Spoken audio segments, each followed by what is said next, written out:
Live from New York, this is the Harvey Hour. My name's Stephen Harvey. It's great to have you in today on a Tuesday. As always, I'm joined alongside my dad, Stephen Harvey. How you doing today on this Tuesday? I'm doing great. Looking forward to the show. Got a lot to talk about.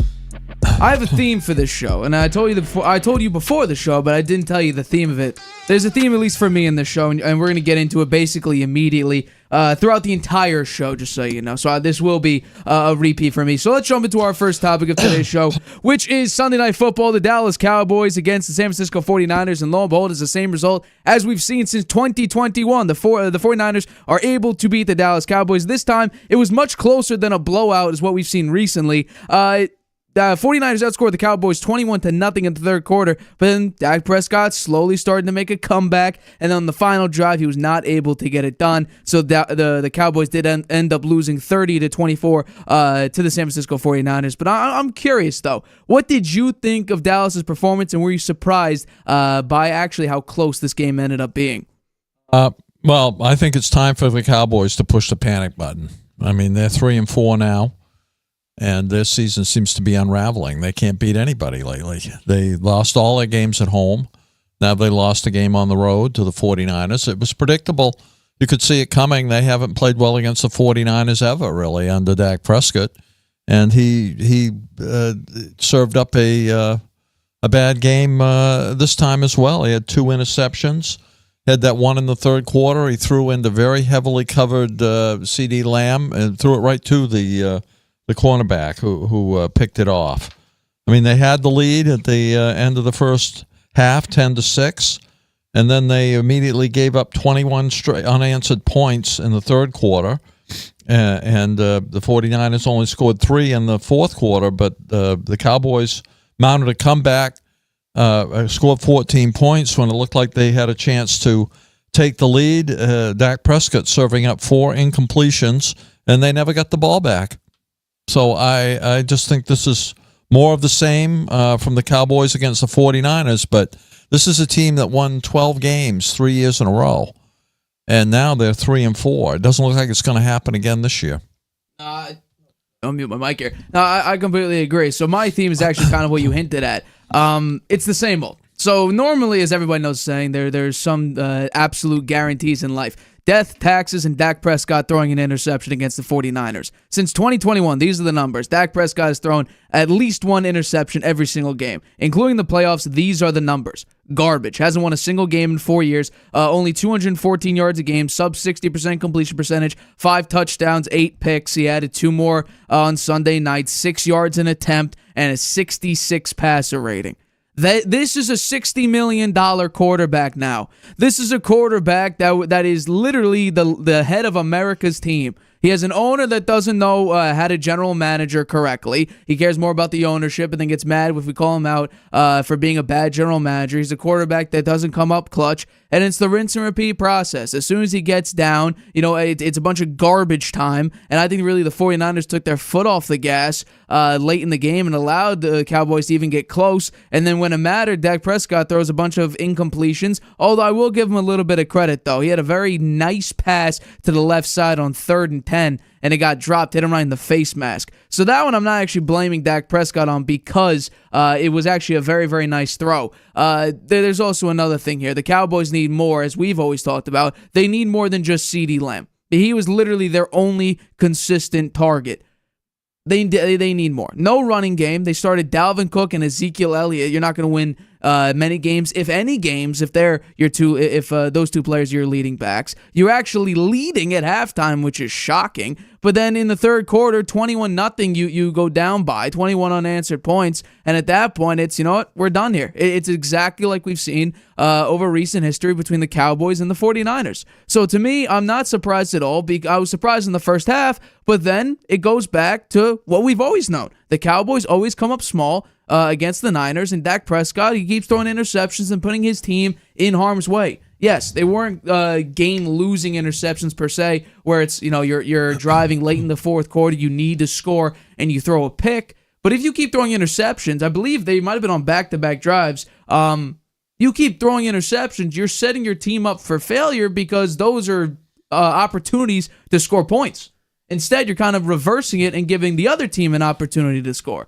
So, yes, we could blame the injuries on defense of Micah Parsons and DeMarcus Lawrence, although it doesn't really matter because even with those guys out there, you still couldn't do anything. You got blown out by the New Orleans Saints. You couldn't do anything against the Ravens through 3.5 quarters. So, to me, if people are going to bring up the injuries, I couldn't get a good pass rush, I don't want to hear it because it's the same kind of issues we've seen with Micah and Lawrence out there and without. So, for me, same old for the Cowboys. Yeah, well, I agree with you, and I think they should be really worried. It doesn't look like they don't look like a playoff team, that's for sure. They can't beat the good teams, and they're losing at home. That's the thing for them. They've always maintained a good record because they win all their home games. Yeah. And this year they haven't won. They've lost three in a row at home.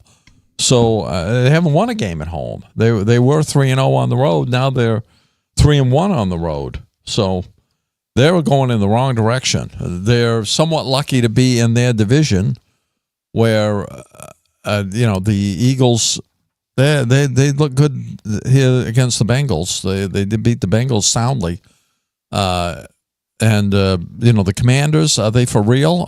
They're looking like it, man. What a game on Sunday. We're going to talk about that one. The Giants lost last night. They're looking like we thought they would, just not really having much. Although they do have that running back Tracy who looks really good. I think he's replaced Devin Singletary as a starting back. So, but they don't have much. So I think the Cowboys in their division, I mean, they're in third place right now. They're in the bottom of the heap, and the Commanders now at 6-2, right? Yep. 6-2. So they're looking like a playoff team. I don't think that wasn't expected by the Cowboys at all. And the Cowboys haven't played the Commanders yet, right? No, they haven't. So they've got 2 games against them. They got another game against the Eagles. They probably can beat the Giants. They beat them once already. Barely. I don't know. They're. I think things are looking down for them. I don't know what they can do here. The trade deadline's coming up quickly. What could they do? They need a running back for sure. I don't know what happened to Dalvin Cook. I mean, he was a 4-time Pro Bowler. Right. Right. But we saw the Jets, he was washed up. No, but then the Minnesota kind of let him go, even in a year where he had almost 1,000 yards, I think. And then he just fell apart. He went to the Jets and said they were going to the Super Bowl. He hardly even got in the games. And they released him. He went to the Ravens. They didn't do anything with him. He couldn't do much with them. Now he's wound up on the practice squad of the Cowboys. He can barely get on the field. I don't know what happened to the guy. Well, he's washed. That's just what it is. 3.2 yards an attempt last time we saw him before this game. And in this one, it was 2 yards an attempt. So he's completely fallen off a cliff, but that's expected. Running backs, it's the first 5 years of your career or your prime, and then it's just the slow decline for 99% of the backs. Zeke Elliott, I mean, he was pretty good for the Patriots last year, right? After Stevenson got hurt, he was the feature back. He played pretty well. Yeah. And, he looked like he could be a starting back again, but he's been terrible too. But it must be the offensive line. I mean, they lost some pieces, right? They lost Smith to the Cowboys. Jets. To the Jets, and they just I don't know. They can't open a hole for a running back to run through. There's no space. I blame this problem. Well, here's the thing. Dak Prescott should have had at least 2 more interceptions. There was one late in the game on the last drive where Dak threw it into triple coverage. And if Fred Warner doesn't jump up and block it, he didn't know, I think Lenore was going to pick it off. He didn't know Lenore was behind him. But if he doesn't pick that off, that's number 3. There's also another one on the sideline. It was actually a pass interference call that would have gotten picked off as well. So there's an opportunity for Dak to have 4 interceptions. We're seeing Dak transition from really conservative MVP level performance last year into 2 years ago Dak, where he played, 12, 14 games and led the league in interceptions. Like, that version of Dak Prescott is nowhere near worth $60 million. You did not need to get a deal done this offseason, especially at the number of $60 million. I would like to ask you and anybody else, what has Dak done in his career to earn $60 million, to be the highest paid quarterback in the NFL, to have the highest guaranteed contract in the NFL? What has Dak done? Well, he was an MVP. He's won 12 games. He won 12 games 3 years in a row. So? He's not an MVP. That's pretty good. That's pretty good. He was in the MVP conversation. Right, he was number 2. Number 2 last year. Right. So he had a great year last year. Didn't he lead the league in yards last year, passing yards? I thought he was. Number 1. He was up there. He was one of the best quarterbacks in the league last year. He was. He never can get. I thought he would. He can't get it done in the playoffs. We've seen that, but he was one of the best quarterbacks in the league last year in the regular season, and he has won 12 games 3 years in a row. So I think that you rank him up there as one of the better quarterbacks. He has in the league. The worst playoff. Is he winning lucky? Percentage, minimum 5 games played. Is he lucky that they're handing out huge contracts to quarterbacks recently? Yeah. Yes. Timing is everything, and he right there at the right time with the right deal for him. No trade clause. Contract expiring after this year. Jerry Jones fearing that losing Dak Prescott, he walked into a great situation. He's got 4 years at $60 million a year. Good for Dak. He's got maybe he's pressing a little too hard. I don't know. That could be part of it, but he hasn't played well. He hasn't played up to a $60 million contract. That's definitely for sure. not. And it's going to be. It may even be worse than what we've seen before, because this Cowboys team looks nowhere near the caliber of a playoff team, especially with the way the Bears are looking, the Vikings are looking, the Lions are looking, the Commanders are looking, the Rams are bouncing back, the 49ers, I'm sure, are going to hit a hot streak. The Packers, we'll see how Jordan Love's injury affects them moving on. What's the rest of their schedule look like? The Cowboys? Yeah. Let me bring it up shortly for you here, and I'll be able to get it for you. So the Cowboys, after this loss, here we go. We realize their weaknesses, right? Their one weakness is stopping the run. At Falcons, versus Eagles, versus Texans, at Commanders. Those are the next 4 games, all with good running backs. Falcons, Bijan Robinson, Saquon, Joe Mixon, and then the Commanders, I think, have the number 2 rush offense in the NFL. It's ridiculous. Then versus Giants, Tyrone Tracy. Versus Bengals, I like Chase Brown personally. Zach Moss is not bad either. At Panthers, versus Bucks, at Eagles, versus Commanders. No, they could. I see maybe 3 wins moving forward. Yeah. Commanders, Giants. Commanders? You think they'll beat the Commanders? Bengals, Panthers, Giants. Yeah, I'm with you. I think they could. I think there's an opportunity they do beat the Bengals. I do. Although, no. Let me swap that. Let me go Buccaneers. They don't have Chris Godwin or Mike Evans. Yeah. Actually, Mike Evans might be back by then. Yeah, he should be back. Interestingly, the Buccaneers played pretty well against the Falcons. I was shocked. Falcons without those 2 guys. Baker Mayfield had a great game. Yeah, no, I agree. But no, for me, this does not look like a playoff team at all. The Cowboys look bad. The problems are not going away. I'm sure the defense misses Dan Quinn. And I think if you're looking at the next head coach, because I don't think Jerry Jones is going to retain Mike McCarthy. He's called him out with play calling, which I don't think play calling is the issue. It's a lack of talent out there. I don't think based on the way the team has been treated by Jerry Jones' responses to the media, Bill Belichick will not be the head coach of the Cowboys next year. I think that's a given. Jerry Jones has too much control. He is in the media every single day. He calls out his head coach about play calling. How is that a nice job? The head coach of the Cowboys is not a good job. Yes, you win 12 games every year and then get blasted in the playoffs. You're hated all over, social media and sports media. How is the Cowboys now a good-looking job? Especially with a quarterback you're overpaying by probably $10 to $15 million. In Bill Belichick's case, it is an NFL job, and he may not have any other offers. You think Jerry Jones is going to offer him a job? He might. I do think McCarthy's gone. I think they're going to wind up with a losing record. I think they're going to be a losing record and won't make the playoffs this year. I agree they won't make the playoffs, but I'm saying that if Belichick's looking at a lot of the praise he's getting now for being on a bunch of shows and all over sports media, and then decides, let me go to a impulsive owner who makes bad decisions in the offseason, who criticizes coaches' play calling, decides to basically open up an exhibit in their own facility for fans to come and watch what the Cowboys do instead of getting pieces and fixing teams. We see now a bunch of wide receivers on the move now. Amari Cooper, DeAndre Hopkins, who else? Devontae Adams as well. Deontay Johnson today. And then Jerry Jones sitting there like, I have CeeDee Lamb, Dak Prescott, and I'm happy. I have no running game. Offensive line is not great. Defensive line's all banged up. Cornerback's getting torched and also not healthy. And my linebacker group is not great. And I call out my head coach's bad play calling. But no, everything's good. We're the Cowboys. Yeah, well. My franchise is worth near $10 billion. Right. Well, he spent a lot of money on player contracts. He's not getting much for it right now. He's a great owner, horrible GM. And he also called out the media for criticizing his general managing skills, saying that there's no one else that could do it better than him. Yeah. So, I don't know, maybe, look in the mirror and realize my team sucks. Yeah, well, he's the owner. It's been bad. He owns the team. He can do whatever he wants with it. Right now, he's losing. Decisions keep getting worse and worse. Let's jump into our next topic here. So, we talked about this particular player about a year ago on the Saints. But no, Jameis Winston, what a performance he had against the Baltimore Ravens.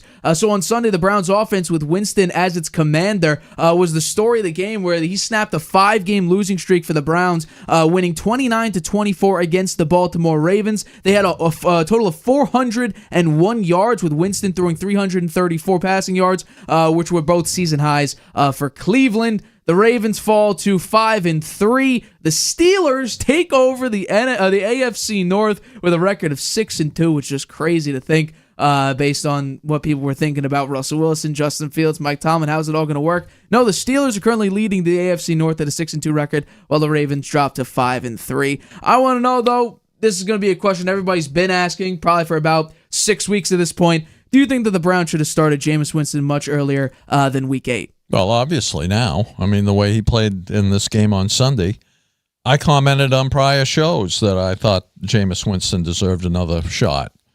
Bruce Arians gave up on him after the 2019 season when he threw 33 TDs but had 30 interceptions. That year he had 5,109 yards passing, 61% completion percentage, 84.3 quarterback rating. The Bucs' game plan that year was air it out, and you can see that by his the yards passing, and that led to many interceptions. Came on those long passes. He went to the Saints and was a starter in 2021. He had 59% completion percentage, 1,170 yards, 14 TDs, and 3 interceptions until he got hurt. And then the Saints went to Andy Dalton and then to Derek Carr, so he never got a chance. Now he gets his chance with the Browns and looking great, beating one of the NFL's best teams in the Ravens, 65.9% completion, 334 yards, 3 TDs, no interceptions, 115.3 passer rating. Those are good stats. That's his first start in 2 years. First time the Browns scored 30 points and had 300 yards passing. This season, And first time since in the last 19 games when Watson, he couldn't get it done. He didn't have any games where he had 300 yards passing in a game. So, or 30 points. The players said that Winston was very confident in the huddle. He was talking the whole time. Some of the stuff he was saying was a little bit out there, but he was ready to go. And I think he's going to be fun to watch the rest of the way. Maybe he's going to do a Joe Flacco repeat, get the Browns back in it, and somehow they make the playoffs. We'll have to wait and see. Making the playoffs is incredibly difficult, especially if you look. I mean, maybe. Chargers underperforming. AFC East is a complete mess. AFC North, somehow the Steelers are leading there. The AFC South, the Jaguars are a complete tire fire. Titans are bad as expected. And the Texans, they keep dropping their receivers like flies. Stephon Diggs torn ACL out for the year was announced today. I don't want to rip on the Ravens too badly because we have to acknowledge that they were down some of their top cornerbacks. So I don't know how much to put into Jameis Winston's performance, but I will give him a lot of credit. He went into the post-game conference and immediately was complimenting his coaches, his players, his staff, the running game, the offensive line, everything. He did not even acknowledge his, honestly, fantastic performance. No interceptions, which you bring up that 2019 season. He was all over the place. Interception after interception, pick sixes, all over the place. He was a bigger detriment to the team than he gave a benefit for. Jameis Winston was phenomenal in this game. And then it's difficult to say, well, he played so well, he's going to go out and make the playoffs. The Ravens were down some of their top defensive backs in this game. But I will compliment him on how well he did. He took a franchise that was screaming, yearning for some form of success, something to grab onto and believe in. And Jameis Winston gave them exactly that. 334 yards, 3 touchdowns, no interceptions. And guess what? He did it against a division rival, the Baltimore Ravens, who looked incredible. Lamar Jackson, who right now is favored to be the MVP of the league. You went up against them. The defense showed up like the old defense did from last year. They looked incredible, holding the Baltimore Ravens down to single-digit points for a large portion of this game. They had 6 possessions where they put up points. I mean, the Browns did a great job. Offense was clicking. Nick Chubb had a nice impact. The running game was pretty good, nearly got to 100 yards rushing. Jameis Winston was phenomenal, like I said. So, yeah, no, this makes sense. And I think when it comes down to it, we see a lot of these older quarterbacks now that have kind of been pushed to the side, forgotten about, called out for being busts, and then they just find the right coach. Sam Darnold with Kevin O'Connell and Kyle Shanahan. We see now Jameis Winston with Kevin Stefanski, and even with Sean Payton, he had 14 touchdowns, 3 picks, and that's actually coming off a particularly bad season, because he took the break for a little while. 2020 went to the Saints, really didn't do anything. He had a couple gadget plays in there that he came in for, occasionally coming in for a couple. He had, 7 completions for 75 yards. Then he comes in 2021 as the starter before getting hurt, 14 touchdowns, 3 picks, 1,100 yards in 7 games. He was playing great. And then Dennis Allen came in, it kind of got screwed up, got benched for Andy Dalton. It was a whole thing. We actually both were campaigning for them to put Jameis Winston back out there, which they never did. He was injured, then got healthy, and he was healthy. They kept they kept Andy Dalton out there. But this is what should have happened a long time ago. Deshaun Watson was one of the worst quarterbacks in the NFL. Over history, he had one of the worst first down percentages in NFL history. Out of 556 quarterbacks, he was either 5.56. He was either dead last or second to last. I mean, that's how bad he was. That's how ineffective he was as a quarterback.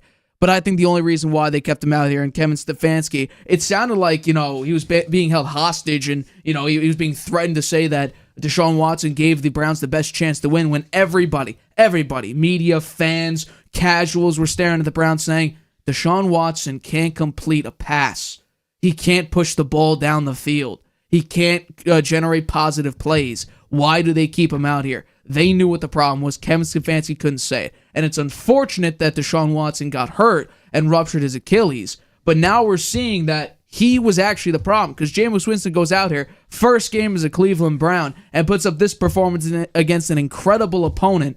You just look like, okay, the only reason they kept him out here was to try to justify the contract, which as soon as pen went to paper and he signed $230 million fully guaranteed, it will never be justified unless you keep winning Super Bowls, which that was in no way going to happen with the state of the Browns, and especially with the ownership and the coach kind of reeling with Baker Mayfield out there. It just wasn't going to work. Deshaun Watson was not going to live up to that contract, especially coming off those allegations and skipping a full year of football. It didn't make sense. The only reason you kept him out here was to justify the contract, when it could never, ever be justified. We just saw Jameis Winston put up a great performance. Yeah. And now we're expecting next year for them to go out with Deshaun Watson again. Well, we don't know. But they kind of have to, because they still owe him. I think it was a $99 million cap hit next year if you get off him. Wow. No, the Browns are screwed. The Browns are legitimately screwed contractually. It sounds like Russell Wilson revisited for the Browns. Oh, it's worse, though. It's significantly worse. Significantly worse. Because in 2 years... all that money is guaranteed, $240 million. He hasn't played in any game well enough to justify that contract. Yeah. And now he's hurt, out for the season with a bad injury. Yeah. Achilles injury. That could take him into next year to get right. So, I think that they made a huge mistake, and we knew it all along. We've always said that was a bad deal. Yeah. And they panicked. They thought, wow, we got to have him. Other teams are going to try to outbid us for him. Let's give him a contract nobody will match. And they managed to do that. And now his play is horrible. Yeah, no, absolutely. And we have to remember the context behind that, because if we remember, it looked like you could see it. I forget what kind of picture it was. It might have been when Deshaun Watson was signing his contract with the Browns. You could actually see, I think, a Falcons jersey in the background. So the Falcons were actually the team to sign him. And then we remember Baker Mayfield got blindsided. The Browns went behind Baker Mayfield's back and secretly went out and completely overpaid for Deshaun Watson. So if you go out and do that, it kind of shows, if, like I've said, desperate teams do desperate things. This was not a smart signing at all, because he was not going to play football. He hasn't been playing football. His record is horrible. Yeah. His stats are terrible. There's no the defensive take you could have on Deshaun Watson. There's this. He's just a bad football player. Yeah. Because think about it. The Cleveland Browns did not pass for 200 yards in any of the 6 starts this season. They just put up 334 with Jameis Winston, who has been pushed to the curb for several years at this point. And they just got rid of their number 1 receiver in Amari Cooper 2 weeks ago. They were out there with Cedric Tillman and Elijah Moore. By the way, Tillman, phenomenal game. Elijah Moore had a couple very, very nice catches. You're telling me that a team without its number 1 receiver, with its running back on a snap count, and Jameis Winston as your quarterback, you go out and beat the 5-2 Ravens, a divisional opponent who has right now the best 1-2 punch of Lamar Jackson and Derrick Henry. You shut them down, basically, held them down on a last-minute drive, and come out with the win? Jameis Winston, clutch touchdown? Yeah, there was a throw into the end zone right at the end of that game by Lamar, but it wasn't that close. Right. So, no, hats off to the Browns. They came in, dominated in the game, shut the offense down for a large part of this game, too. They're 2-6 now, right? Yes. Yeah. They didn't have to be. I know. They didn't have to be. I'm sure a lot, like, for instance. There were some games they could have won. 100%. Sure. I could cite one definitely. There was one against the New York Giants where they had 3 opportunities late in the game to drive. Deshaun Watson could not get a first down, it seemed. Overthrow, too far left, too far right, way over his head, too low. Couldn't hit the broadside of a barn. Jameis Winston, you pop in there. I guarantee you the Browns come out with that win. 100% they do. Who else did they lose to? Raiders. They should have been able to beat them, too. They're not very good, right? Here's all their 1-score losses. Raiders, Eagles, Bengals, Giants. Yeah. 4 1-score losses. So let's say they flip those games. Yeah. They'd be 6-2. Yeah. Tied with the Steelers. It didn't have to get this bad. Yeah. Well. But it's Cleveland. I can see why they did it. I mean, they gave that guy a fortune, and they can't just put him on the bench. They had to give him a try, see if he could work through it. He wound up a season-ending injury. Now they go up against the Chargers, who their offense, it looked better with Ladd McConkey performing very well, but this is the worst second-half offense in the NFL, the Los Angeles Chargers. So who knows what's going to look like. All right, we're going to take a quick break, but coming up, the Jets, it's the same old Jets. Fall to Jacoby Brissett. Was it on Sunday? It was a bad loss for them. They could not convert a first down or stop Brissett from driving down the field on several opportunities. And also, we get into the game between the number 1 overall and the number 2 overall picks. What a crazy day that was. We'll talk about that and break those games down right after this. Traveling can be a nightmare. Why? You can't watch your favorite shows abroad. You can't trust public Wi-Fi spots anymore. And when you return, roaming bills kill your vibe. Unless you get a NordVPN and Saleh deal. NordVPN will increase your privacy online. And Saleh, a global eSIM data app, will save you from those unexpected roaming charges. Grab the 2-year NordVPN deal with 76% off and get up to 20 gigabytes Saleh eSIM data gift. Whether you're just discovering your voice or taking your show to the next level, you know what the world needs to hear. All you have to do is say it. With Spotify, set up your podcast. Your food podcast. Your mindfulness podcast. Your never thought you'd get this far podcast. And watch those sparks fly. I put a picture of the Drop the episode anywhere people listen. And find out who they're cooking with. Where they're finding inner balance. And why they love your show. You're already a creator. Now you can create, connect, and get paid for your passion with one single free tool. Spotify for podcasters. Talk where the world listens.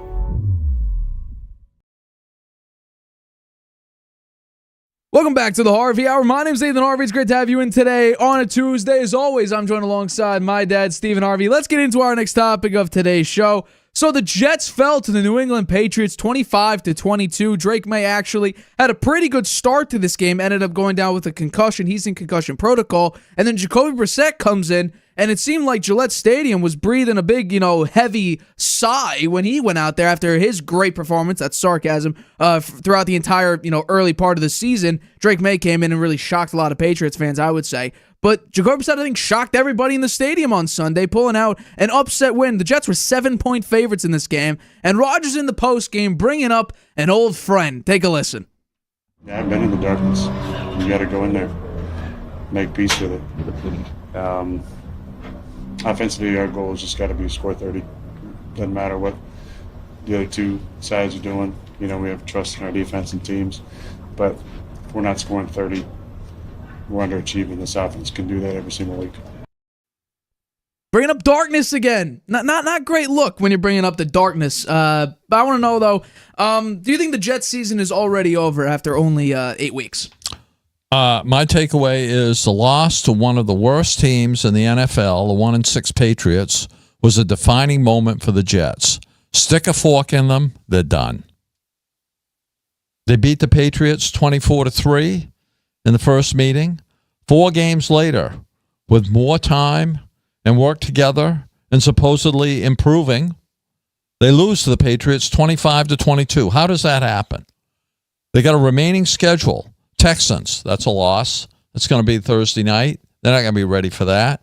They got a brand new head coach trying to still call a defense. Never been a head coach before. No one expected Saleh was going to be fired. 3 games later, they've lost all 3 games since Ulbrich became the head coach. I predict they lose on Thursday night to the Texans by a score of 28-17. And that's my prediction for Thursday night. At the Cardinals, hey, the Cardinals have been playing better. They aren't looking so bad these days. Kyler Murray to Harrison. That's a pretty lethal combination there. The Colts, well, guess who's going to be quarterback for the Colts? Joe Flacco. He used to play for the Jets. Did the Jets start him when other players were hurt? Did they go with Zach Wilson instead of Joe Flacco?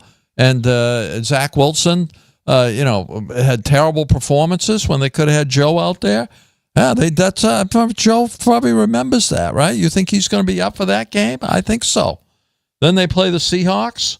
Yeah, maybe they can win that game. I don't know. The Seahawks are looking pretty bad. They lost 4 in a row. At the Dolphins. Well, Tua's back. He'll have 4 games to prepare. for the Jets. Maybe they'll be back in good form, and that'll be a loss. They're gonna lose that game probably at the Jaguars. Maybe they win that. The Jaguars are horrible. The Rams, the Rams are looking up now. They got Puka Nacua back, and Kupp is out there. They only played 24 snaps together all year, and last week they won unexpectedly here with a great performance, and Matthew Stafford looking like his Super Bowl self. At the Bills, it's a loss. And then home against the Dolphins. Who knows? I say the Jets are done. I completely agree.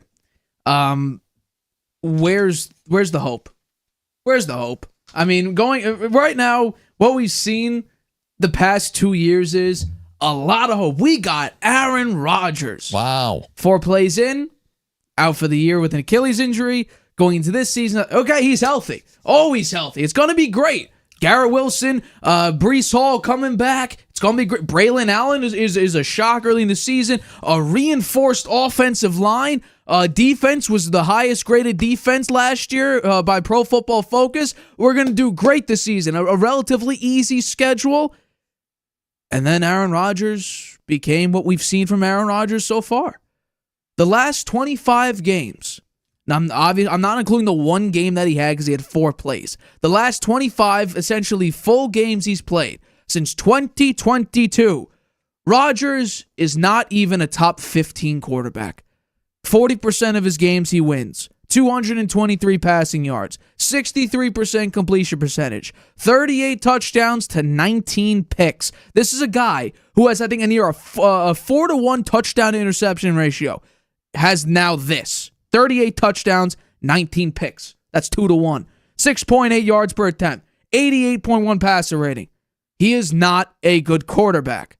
Yes, he is a future first ballot Hall of Famer because he is a 4 or 5-time MVP winner. He's great in the postseason since his Super Bowl win. I think he's 7-9 in the postseason, which is obviously not great at all. But I don't think at this point there's anything that you could really say that he's out of the Hall of Fame, inductee category. He's probably going to make it. But the Jets, to me, are essentially like the Brooklyn Nets and the Phoenix Suns of the NFL. A bunch of talent anywhere, a bunch of talent in all places. You look, the guards. Oh, you got beautiful guards, James Harden, Kyrie Irving. Then you look back, and you got Kevin Durant, the star. Look at the Jets. Oh, we rebuilt the offensive line. We got a Hall of Fame quarterback. We have Garrett Wilson. We have a tremendous young defense. Where's the cohesion? Where is the glue holding this team together? Where's the chemistry? Yeah, you could win a couple games in the regular season, maybe. But at this point, the Jets aren't even doing that. They're terrible.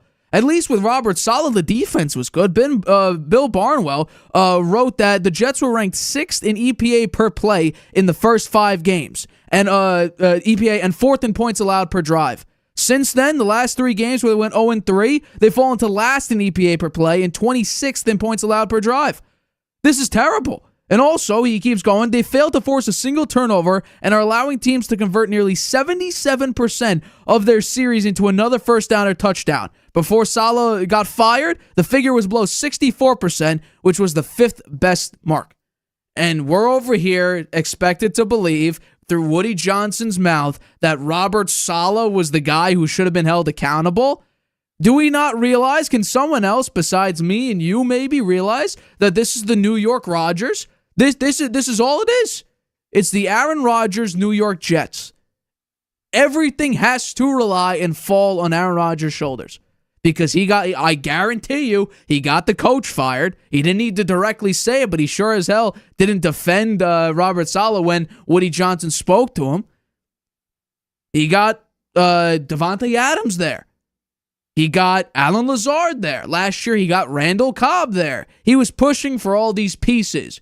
Aaron Rodgers is the worst assistant GM in the NFL. Because all of the pieces, have they hit yet? No. Devontae Adams got absolutely torched by Christian Gonzalez, and as soon as they went into zone coverage, Marte Mapu did a horrible job guarding Devontae Adams. 3 catches for, I think, 38 yards against Marte Mapu. He did not have a great job. But when manned up against Christian Gonzalez, 1 catch. Yeah, out of 4 targets. the man defense for the Patriots in the secondary worked very well. They played man. Christian Gonzalez did a phenomenal job. And Marcus Jones gave up some catches to Wilson. Well, that's what you get when you have a 5'8" cornerback. Yeah, Devontae Adams was nowhere to be found. I would say the collapse after Johnson fired Saleh was predictable. Ulbrich never been a head coach. Doesn't know anything. Does he know anything about the offense? How offenses work? Why would you put a defensive guy in there? The offense was the thing that was the problem. He's still trying to call a defense, Ulbrich, defensive plays, and it's obvious the defense's performance has declined. I mean, Saleh was a defensive guy too. Those two guys together helped make that defense good. Devontae Adams, 4 catches for 54 yards. He was a non-factor in the game. The Jets' defense is not the elite unit that they claim to be. The Pats' final drive, 70 yards, 12 plays to score a touchdown with 20 seconds left on 4th down. They even had a chance right there at the end, right down on the 1-yard line. Stop them and you win the game. They couldn't do it. Seems impossible for them to make the playoffs now. It's not even November. Huh? Now they have to play the Texans on short turnaround on Thursday night game. I just made my call on that. Happy Halloween. Well, it is going to be a very scary Halloween, especially for the Jets, who I think, honestly, are going to get blown out by the Houston Texans. I know Stephon Diggs went down, but I'm hoping Nico Collins gets healthy enough to play because although I think C.J. Stroud with Tank Dell and Joe Mixon will be fine, the defense seems to be pretty good. But, Aaron Rodgers looks washed. I talk about Russell Wilson being washed. I might be wrong about that. He's had 2 pretty good games, although the running game has finally woken up for the Pittsburgh Steelers. So maybe not, although Russell Wilson has made a couple of very, very nice plays. This all falls on Aaron Rodgers. You can't blame the head coach. The head coach got fired. He isn't there anymore. To blame an interim is not really that fair, but I guess you could. At this point now, the Jets are blaming their kicker, which they just had open tryouts today for a few kickers that tried out for them. I don't think Greg the Leg is going to be there much longer. What happened to him? I mean, he's one of the better kickers in the league for a long time. He used to be, and they got old. No, he's falling apart, man. Yeah. He couldn't make an extra point. Yeah, no, it was bad. But I think when it comes down to it, the problem was the offense when Robert Saleh was there. The defense was fine. And now neither is fine. Right, neither. They're both bad. Because Jacoby Brissett, who the defense made extremely uncomfortable in the first game, was able to complete 2 fourth-quarter scoring drives with now a bolstered defensive front with Hassan Reddick out there now.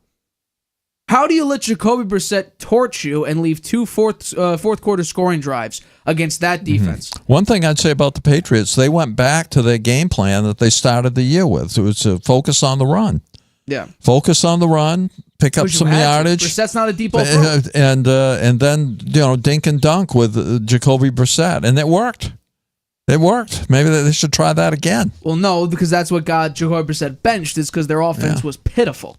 Well, I don't think Drake May will be in there on Sunday. I mean, he's going to take 2 weeks at least to recover from a concussion. Well, he's in concussion protocol, so Jacoby Brissett might be out there. My guess is probably he will be. I think he will be. Because I don't think Drake May could clear concussion protocol in that time. But no, it's looking very grim for the Jets. I don't see any... I could just be a real pessimist right now, but I don't see any hope. Where is the light at the end of the tunnel? It's dark. Aaron Rodgers said it's darkness. Yeah, it's darkness. I've been in the darkness. Well, guess what? You're not alone. Yeah, no. There's a lot of other guys in the darkness with you. Woody Johnson also. Woody Johnson's in there. Albrecht is in there, right? He's in the darkness. Sauce Gardner, he's in the darkness, right? Breece Hall, he's in the darkness. Look, they're 32nd in rushing. The only one that's not in there is Garrett Wilson. He's not in the darkness. He's in the light. He can catch the ball when they throw it to him. But everybody else seems to be dark. You know what else? You know what's crazy? They're probably doing ayahuasca in that darkness too. Maybe. That's it. Rodgers passing it out. Ayahuasca for everybody. That's how we're going to get out of this darkness. And maybe Rodgers does need to take a trip over to Egypt or Peru, wherever the hell he goes to take that. He did that and missed out on part of the preseason, part of the training camp. Mandatory minicamp. Yeah. I wonder. Because it seems like there's a disconnect between, especially early, a disconnect between Rodgers and the offense. I wonder if any of those mandatory mandatory Could have training helped. camps Maybe might have helped. Maybe. Could have, maybe. Yeah. Who knows? Couldn't hurt. That's true.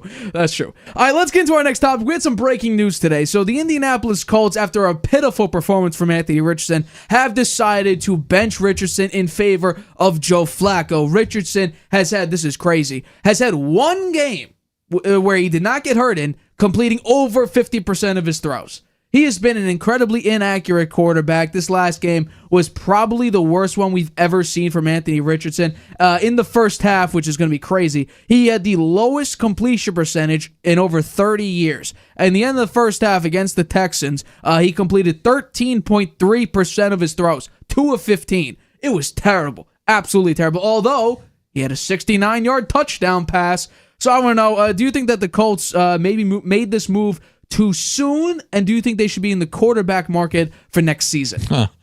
Well, I think the situation reminds me of Trey Lance when he was with the 49ers, right? The team makes a big bet on an unproven but very athletic player with good stats in his college senior year, but not a whole lot of experience. Anthony Richardson, admittedly, he came in as a developmental quarterback, right? He was somebody that did not have a lot of experience. He just had what looked like a lot of raw talent. And what happened to Lance? He turned out to be a bust. He's now the third-string quarterback for the Dallas Cowboys. And he's certainly never going to start for the Cowboys, as Dak Prescott just got a 4-year extension at $60 million a year. So Trey Lance is on the bench. Maybe Anthony Richardson's headed there, too, for an extended period. He's benched for Joe Flacco against the Vikings. I guarantee you, if Joe Flacco wins that game, he's probably going to be the starter for the foreseeable future, particularly when you see the Colts going back to play the Jets. That is a game that they'll want to have Joe Flacco in there for. First time he's been benched when he's healthy. His stats for his career now, he's 5-5 as a starter, 50.2% completion percentage, horrible. 7 TDs, 8 interceptions. Career passing rating of 68.8. Average of 5.7 yards per rush and 38 yards per game on rushing, which is not too bad, actually. But for a guy with that kind of skill level, his quickness, he was drafted number 4 in 23 for his big arm, his great speed, and his quickness. His raw physical skills are off the charts. But compared to other busts, he's worse than Jamarcus Russell and Ryan Leaf, both of them. He played the last 2 weeks, has been really bad. 20 of 56, 304 yards, 1 TD, 1 in-run record. He's really a rookie this year because he missed so much of last year with the injuries. So, I don't know. Maybe he can be resurrected. Maybe he's one of these guys like Geno Smith. Down the road, 7 or 8 years from now, he'll be someone that looks good for a year or two. But right now, doesn't look good for Anthony Richardson. And I think that a lot of people are sometimes blaming Shane Steichen. No, because look what he did with Jalen Hurts. The only issue is Jalen Hurts doesn't get hurt as much on design runs as Anthony Richardson has. He's had 3 injuries so far over a 2-year span. Concussion, shoulder, and I'm forgetting the other injury, but he's had 3 injuries so far. Like, that's a problem. For a mobile, athletic quarterback who can't complete passes on a consistent basis, for this season, it's, 50% completion percentage? That's 15 percentage points below the league average. That's an issue. He also is setting records right now. He currently has the lowest completion percentage since 2000. And he barely had. He has the second lowest, since 2000. Achilles Smith at 44%. 44.2. He's 0.2 percentage points higher than Smith. Achilles Smith was a bust. He's one of the biggest busts in NFL history. So, and this is a 4th overall pick in the draft. He was drafted before Tom Brady. Achilles Smith. There you go. Yeah. There you go. But no, right now Anthony Richardson for his career is 5-5. Here's the issue, right? We could go to the Bears round and say, well, Justin Fields didn't have a lot of success because his team didn't have a lot of talent. Me personally, I think the Colts have a lot of talent. Superstar running back, pretty good offensive line, star wide receiver 1, relatively good defense, especially DeForest Buckner, who I'm a big fan of. So the Colts are not devoid of talent at all. It's just Anthony Richardson can't complete a pass. In my mind, when I think about him and I play this way, Madden, deep balls only. Have the deep shot. Rack up yards. Except in Madden, there aren't one-play touchdowns. Or rather, in Madden, there are one-play touchdowns. In real life, there are no one-play touchdowns. Except, occasionally, like in this one, you have a 69-yard touchdown, but have problems completing passes on a consistent basis. But here's the problem, though. Where people are going to go defend Anthony Richardson because of his exceptional arm strength. He does have incredible arm strength, but he does the hard things instead of making the easy things. That was the problem with Caleb Williams. Will he take the easy shot? If there's a drag route and a post route, and the post route's covered, but there's a chance he could break free or take the opening drag route, are you going to take the drag or are you going to take the post? Anthony Richardson takes the post. He takes that risk. And normally it either gets picked off or more than likely it'll be incomplete pass. So he does not complete passes anywhere near an effective level. Joe Flacco came in, and Joe Flacco, I think, deserves a little bit more respect. Because he got kicked out of Baltimore, understandably so. You had Lamar Jackson who came in there and performed very, very well for him. Then you go over to Cleveland. You're sitting on his couch basically the whole season. He comes in, goes 4-1, wins Comeback Player of the Year in those 5 games, and he looks great. He leads the Browns to the playoffs. Now he came in for the Colts and actually did very well. He actually ended up winning 2 games because Richardson went down. He goes out, completes a 61% of his passes, but goes 2 touchdowns, no picks, and beats the Pittsburgh Steelers. Then he goes up, nearly beats the Jacksonville Jaguars, completing 75% of his throws, 359 yards, 3 touchdowns, no picks. How did they lose to the Jaguars? I don't get that. Hit and miss. Trevor Lawrence had a phenomenal game. Then you go up against Tennessee and will pull out a win there. So it's not like Joe Flacco's a terrible quarterback. Well, it's just that he's actually pretty good. I think with the right how old coach. is he now? 39 years old. Yeah. And you know what I'm going to say right now? He's played better than Aaron Rodgers. Yeah. So to me, and that's the thing. Are you going to go the Jets route and 2 years into somebody's career get off him? Has he played enough games where you're like, no, this guy's a bust? Because we saw Trey Lance 3 years where it was like, he just doesn't look good. He's injured. He goes out there, looks okay, not great. Richardson's looking a lot like Trey Lance, but you got to give the guy a break. He did get hurt early in the season last year. He didn't play the rest of the year. Now he's really kind of a rookie this year again. So you got to give him a little bit of cut him a little slack. He is an outstanding athlete. He's played 10 games. He's 5-5 in those games. He hadn't played with the very best talent. I mean, the Colts, you can't say they have the best talent out there. But they're not a bottom 10 team, though. Yeah. You can't make the excuse like, oh no, well, it doesn't have open receivers. Yeah, you have Michael Pittman, who's a very good receiver in my opinion. You have a superstar running back. Justin Fields didn't have that.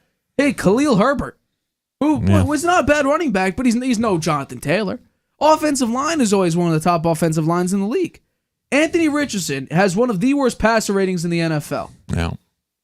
Honestly, if you take a look at it, based on just qualified quarterbacks, he's dead last. He has even dropped below Bryce Young. That's how bad he's been this year. He has a passer rating of 57. Yeah. That's not even backup quarterback quality. Yeah. Well, that's like Josh He's Rosen. on the bench. He's going on the bench. He's going to watch Joe Flacco play. It's not too bad for education to watch Joe Flacco. He's a Super Bowl quarterback, Super Bowl winning quarterback. He can throw the deep ball as well as anybody, probably still. And the Colts are 4-4 with Flacco out there. We'll see how they can do. They got a tough game coming up against the Vikings, so we'll see how it goes. Yeah, absolutely. Let's get into our final topic of today's show. Show's flying right by. The number 1 overall pick versus the number 2 overall quarterback. Caleb Williams first. Jaden Daniels. We actually didn't know until a couple hours before this game if Jaden Daniels was even going to play in this game. It would have been Marcus Mariota up to bat. But Jaden Daniels did play in this game, and he actually played decently well. He started off actually pretty inaccurate. Both quarterbacks were not particularly accurate in this game. Jaden Daniels go 55% completion percentage, but he did have 326 yards and a touchdown. Meanwhile, Caleb Williams on the other side but only 41.7% completion percentage, 131 yards, no touchdowns, no picks. I don't know, though. What were your takeaways from Sunday's game? It ended in a 52-yard Hail Mary pass, which got tipped, and I'm sure you're going to talk about that brilliant play by, was it Tyreek Stevenson, I think his name is? Yeah. Jump into it. What were your takeaways from this game? What a game. I watched the game. I thought it was a great game. It was fun to watch the two rookie quarterbacks, both highly touted, went 1 and 2 in the draft. It's a lot like last year's draft. But if you could look back now, Nate, would you take Caleb Williams first or Jaden Daniels first? I was always a bigger fan of Jaden Daniels, personally. Yeah. So I think a lot of other people would look at that and say, yeah, Jaden Daniels probably should have gone number 1. I think he looks like a generational talent. If he can stay healthy, the sky's the limit for him. He made Caleb Williams the number 1 draft pick and the most hyped rookie look pedestrian, right? The way his performance out there, his Hail Mary pass is the play of the year, and a defining moment for him. I think his stats: 21 of 38, 326 yards, 1 TD, 52 yards rushing, 92.7 quarterback rating, and he was playing hurt. That's big. I got to say, that's big for a rookie.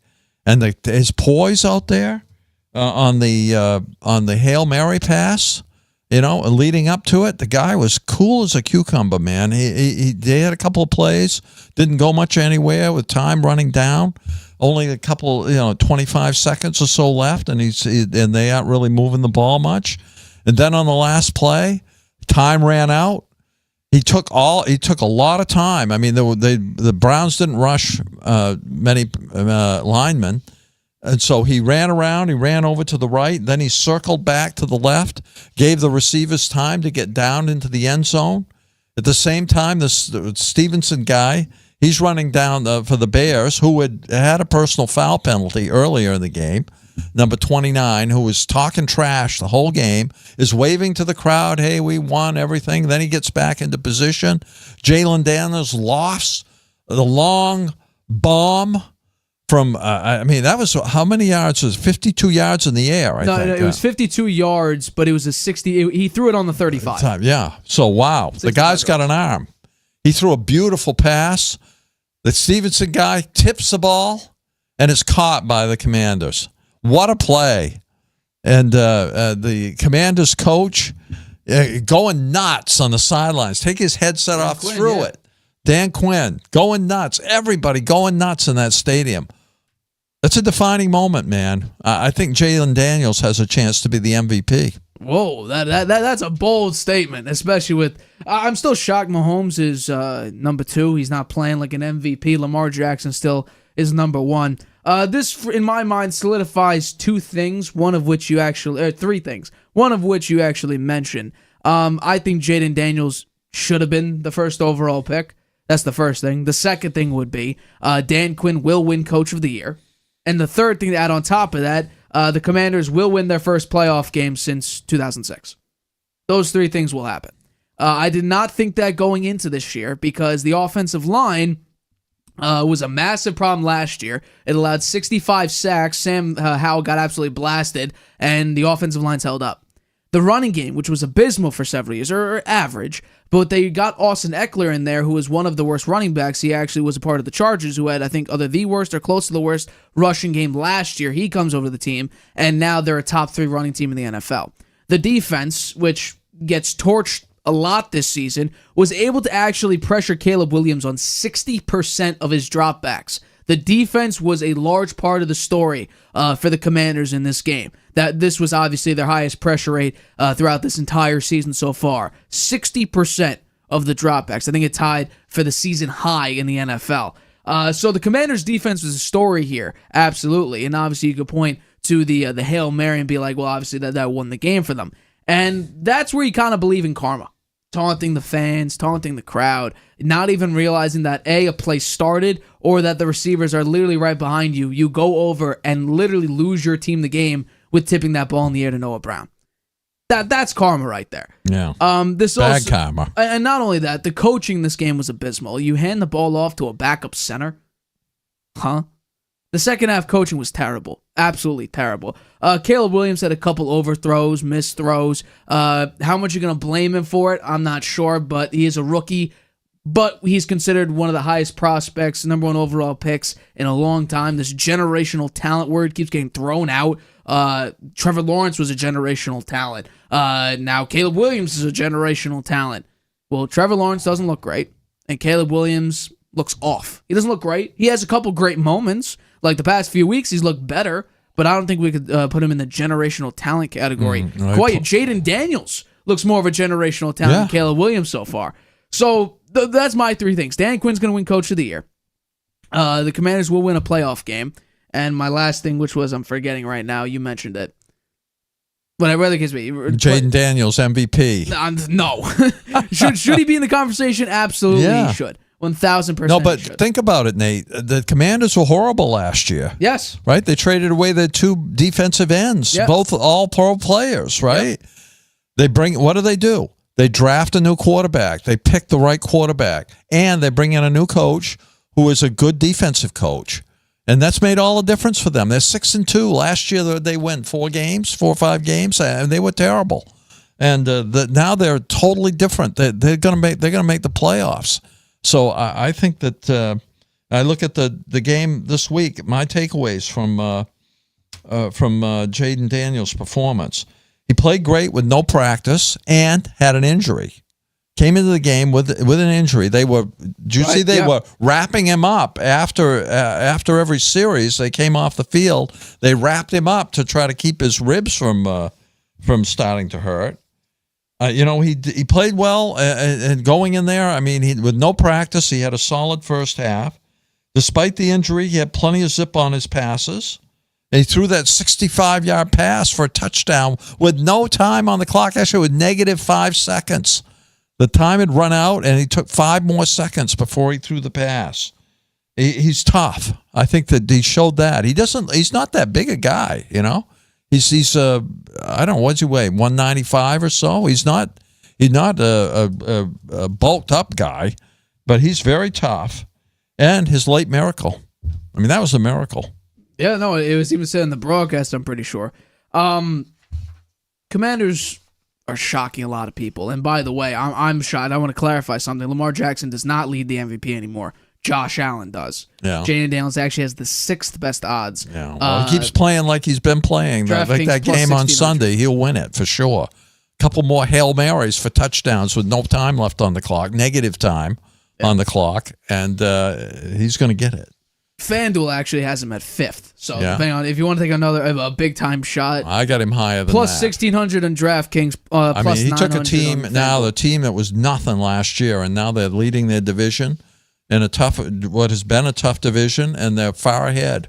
They're 6-2 record. Nobody expected that at all. Not at all. And he plays a major role in that. He and Quinn making the defense a lot better. I think Caleb Williams, one reason he didn't play that well is the defense is good for the Commanders, right? Well, in this game it was. It really hasn't been throughout the entire year. It's had some moments, but it was really up to Jaden Daniels going, toe-to-toe with other quarterbacks, other offenses, winning the game, keeping the game, like, for instance, going up against the Baltimore Ravens. That was back and forth, but the defense couldn't stop Lamar, so if Jaden Daniels didn't score, the Ravens were just going to score on the other side, just increasing the lead. There's really no stoppage, except one interception, I think, early in the game. But I'm telling you, if the Commanders just had one stop, it didn't matter if it was in the 3rd quarter, the 4th quarter, the 2nd quarter, just one more stop. In my mind, I think the Commanders could have beaten them. Because of what? They lost by, I want to say 7, something like that? Yeah, 7, because I had them, plus 6.5, so they didn't cover. No doubt in my mind, the Commanders. What's their record the rest of the way? I mean, what's their schedule the rest of the way? The Commanders. The Commanders. Give me 1 second. I can bring that up for you because I know they play Dallas twice still. Yeah, I bet they could beat Dallas at least once. So it's at Giants. They'd win that game versus Pittsburgh. That will be a tough one. At Eagles. Have they played the Eagles once already? No. So they have the Eagles and the Cowboys twice before so the 4 games there. Is that at home, the Eagles one, or away? This first one's at. At Eagles? I don't think they win that one. It's 1 and 2 so far. Dallas Cowboys versus Dallas. I think they'll win that one. Versus Tennessee. They'll win that. At New Orleans. Yeah, they should win that. Versus Philly. They're gonna split with Philadelphia. So add the win there. Versus Atlanta. Versus Atlanta. I'm going because the Falcons don't have a pass rush. Yeah. Okay. And then at Cowboys. I think they split with the Cowboys and the Eagles. Okay, so you have them. I think winning 6 more games, right? They're 6 instead. They'll be 12 and 5. You have them winning 1, 2, 3, 4, 5, 6 more games. Yeah. 12 and 5, man. That'd be something. Definitely Quinn is the coach of the year if that happens. You know what's crazy? Dan Campbell should be leading. He should be. Because the Lions are the best. I'm saying it right now. I know the Chiefs are undefeated. Their offense is unbelievable. I think, and I said it last week. I said the Lions are the best offense, the best team in the NFL. And then they put up the performance they just put up last week against this past weekend against the Titans. Was it 52, 54 points? 52-14. Took them out, and Jared Goff didn't play well. He had under 100 yards passing, and you pull out 52 points. It's amazing. The Lions are. I understand the Chiefs are undefeated. The Ravens have a great 1-2 punch. The Lions, and this is without their best pass rusher. And their number 2 receiver is suspended. Well, they were playing the Titans. The Titans have the number 1 defense. Not now, after giving up 52 points. Well, here's the thing about the Titans. We have to add context to it. Total defense, total offense, total defense is yards. Yards given up. So when you see bottom of the screen, if one of the little bars on screen, if one of the graphics on screen says total defense 1, 2, whatever, that's yardage given up. They're still number 1 in that category. Points allowed, 29th. Huh. So technically they are the number 1 overall defense, number 1 total defense. Yeah. But no, they give up points like crazy. They allow 28 points a game while scoring a total of 17.1. Well, that's why they have a record of 1-6. Yeah, it's bad. Mason Rudolph. Okay, so before we go, Nate, you got to give you a score for the record for Thursday night's game, and who's going to win? Is it Texans at Jets? I gotta look it up real quick. It is Texans at Jets. Yeah. And the point spread is. Am I saying that right? -2 Jets. Come on. I know Stephon Diggs is out. Give me Texans +2. Texans +2. They win by 30-20. 30-20. Okay. It opened at only -1. I said 28-17. I can't believe it opened pre-Stephon Diggs injury That is crazy. at -1. I don't get that. ESPN the Analytics Jets says just Texans. lost to the Patriots. Yeah. Couldn't stop Jacoby Brissett. Now you're going to go up against C.J. Stroud and say, no, Jets should be favored. Yeah. The offense is terrible. The defense can't stop anybody. But you know what? Texans have a good defense, too. They're going to be favored. No, that's probably the best bet of the week. Texans +2. Give it to me. Should I say Harvey Hothand? You can put it in there if you want. There you go. Harvey Hothand, first pick. Texans +2 over Jets. I'll do 4 picks on Friday. We'll see. We'll see how the receivers do. It'll be Tank Dell and Joe Mixon leading the way. Yeah. I'll take it, though. But I think that does wrap it up for today's episode of the Harvey Hour. My name's Nathan Harvey. We thank you for the constant support as always. But yeah, week 9 is coming up very quickly. I haven't done a top 10 teams or top 10 quarterback list. Do you know I should do one on Friday? Sure, we should do that. Top 10 quarterback list on Friday. There we go. So stay tuned for that. But for this episode of the Harvey Hour, my name's Nathan Harvey. That's my dad, Stephen Harvey. We have been the hosts of the Harvey Hour. Catch us Friday, 6:30 p.m. Eastern, right here on YouTube. Good night, Grandpa. Traveling can be a nightmare. Why? You can't watch your favorite shows abroad.